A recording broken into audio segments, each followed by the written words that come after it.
الحمدللہ رب العالمین والعاقبۃ للمتقین والصلاۃ والسلام علی رسول الکریم، اما بعد۔ محترم ناظرین، میں معذرت خواہ ہوں کہ نزلہ زکام اور گلے کی خرابی کی وجہ سے آپ سے کئی روز تک مخاطب نہیں ہو سکا، تو آج کی اس ویڈیو میں ہم رسول اللہ صلی اللہ علیہ وسلم کی ایک 7 قسم کے لوگوں کے لیے عظیم خوشخبری بیان کریں گے۔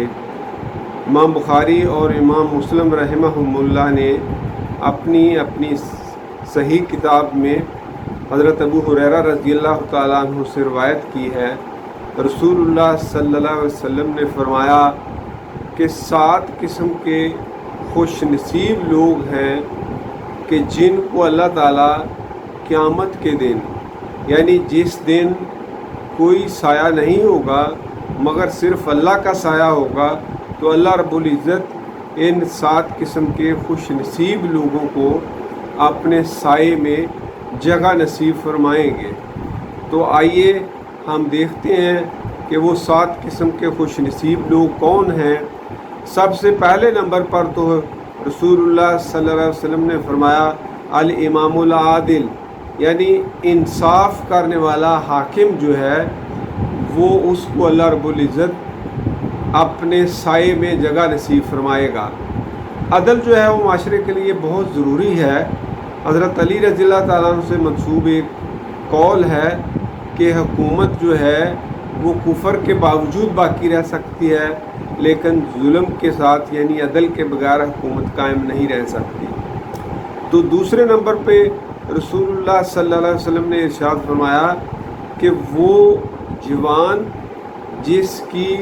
پرورش ہی اللہ کی عبادت میں ہوئی، یعنی جو بچپن سے ہی اللہ تعالیٰ کی عبادت کرتا رہا، تو یہ بھی ان خوش نصیب لوگوں میں ہے۔ اور تیسری قسم کے لوگ وہ ہیں کہ جن کے دل مسجد کے ساتھ معلق رہتے ہیں، یعنی مسجد میں اٹکے رہتے ہیں۔ جب مسجد سے نماز پڑھ کے باہر آ جاتے ہیں تو وہ ان کو تب تک چین نہیں آتا جب اگلی نماز کے لیے دوبارہ مسجد میں نہیں پہنچ سکتے۔ تو مسجد کے ساتھ لگاؤ جو ہے یہ بھی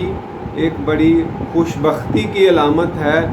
اللہ تعالیٰ نے فرمایا کہ اللہ تعالیٰ کی مسجدوں کو تو صرف وہی لوگ آباد کرتے ہیں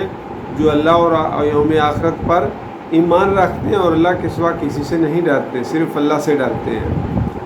تو چوتھے نمبر پہ وہ 2 آدمی ہیں، وہ عورتیں بھی ہو سکتی ہیں، جنہوں نے آپس میں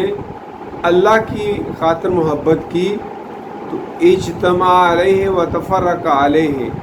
اللہ کی محبت پر ہی وہ اکٹھے ہوئے اور اللہ کی محبت پر ہی وہ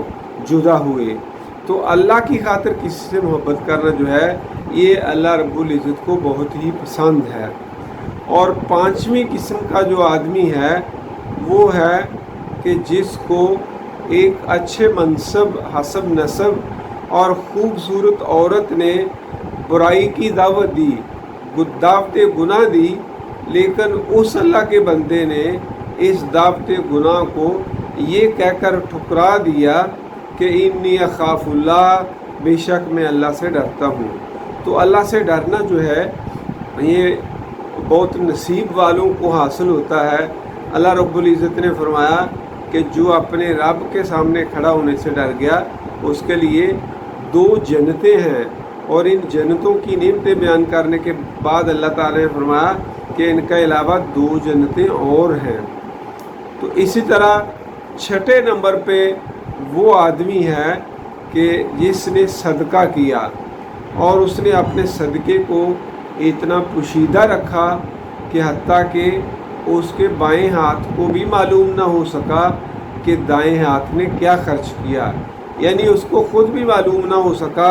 یعنی اس نے اپنی جیب سے یا اپنے پرس سے بغیر دیکھے ہی جتنے روپے ہاتھ میں آئے اور اب پتہ نہیں کہ